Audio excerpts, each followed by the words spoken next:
Welcome to the global WarWatch Network. We're here to break down the critical security issues that are really shaping our world. So glad you could join us. And hey, before we get started, if you get something out of our analysis, do us a quick favor and hit that subscribe button. It honestly helps us out a ton and lets us keep making these explainers for you. All right, let's jump right in. I want you to think about something for a second. Imagine a weapon, one that doesn't just take out a single target, but basically poisons an entire area, maybe for generations. Now, what if that area was low Earth orbit? And the target? The huge Starlink satellite network.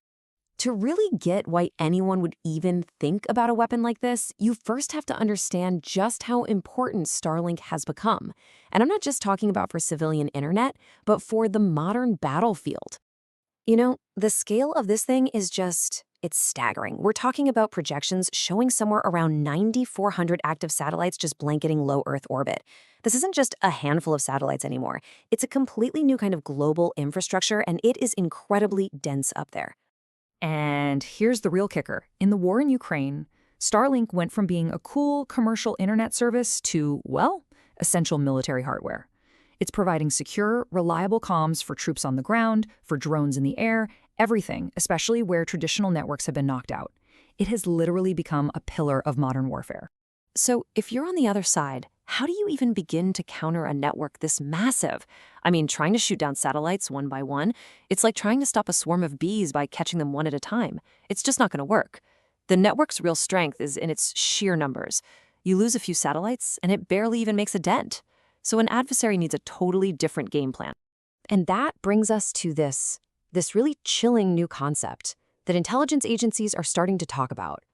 It's a complete shift in thinking, moving away from a single, precise strike to just mass disruption. This is probably the best way to think about it. Your traditional anti-satellite weapon, or ASAT, it's like a sniper rifle. It takes out one specific target. Very precise, sure, but totally useless against a swarm. This new idea, though, it's more like a sea mine. It's not trying to hit one specific ship. It's designed to make an entire shipping lane a no-go zone for everybody. So what exactly is a zone effect weapon? Well, it's a system that's not designed for a clean shot. It's designed to pollute. The idea is to release a cloud of tiny, super fast-moving pellets or fragments into a specific orbit. It's not about hitting one satellite. It's about creating a permanent hazard zone that basically shreds anything that tries to fly through it. Now, using a weapon like this wouldn't just be an act of war. It could kick off a full-blown environmental catastrophe in space. And it has a name that sounds like something out of a sci-fi horror movie, the Kessler Syndrome. Okay, so here's how this nightmare scenario could play out. Step 1, the initial cloud of junk hits and shatters a bunch of satellites. Step 2, the fragments from that collision fly off and hit other satellites, which then creates even more debris. You see where this is going. It becomes a chain reaction that just grows and grows until entire orbits become permanent no-go zones. We're talking unusable for generations. And this is the part you really need to get. The risk is so much bigger than just Starlink. A cloud of debris doesn't care whose satellite it is. It's completely indiscriminate. It would threaten everything up there: civilian GPS, weather satellites, global communications, even human spaceflight. Yeah, the International Space Station could be in serious danger. This is a threat to the entire global commons of space. To really drive home just how reckless and irreversible this kind of threat is, there's one analogy that really hits hard. Just think about that for a second. You might stop one person from using the playground right then. But those hidden shards of glass, they stay in the sand for years, maybe decades. They're ready to harm anyone who comes along later. Friend, foe, even your own kids. That's the brutal long-term reality of polluting an orbit. Okay, so this brings up a huge question. If this weapon is so catastrophic, so self-destructive, why on earth would anyone even build it? Well, the answer might not be about actually using it. It might be about deterrence and the very real risk of destroying yourself in the process. So here's the billion-dollar question, right? Is this a weapon that's actually meant to be used? Or is its real power just in the threat that it exists? Is it just a massive warning shot across the bow of the West's ambitions in space?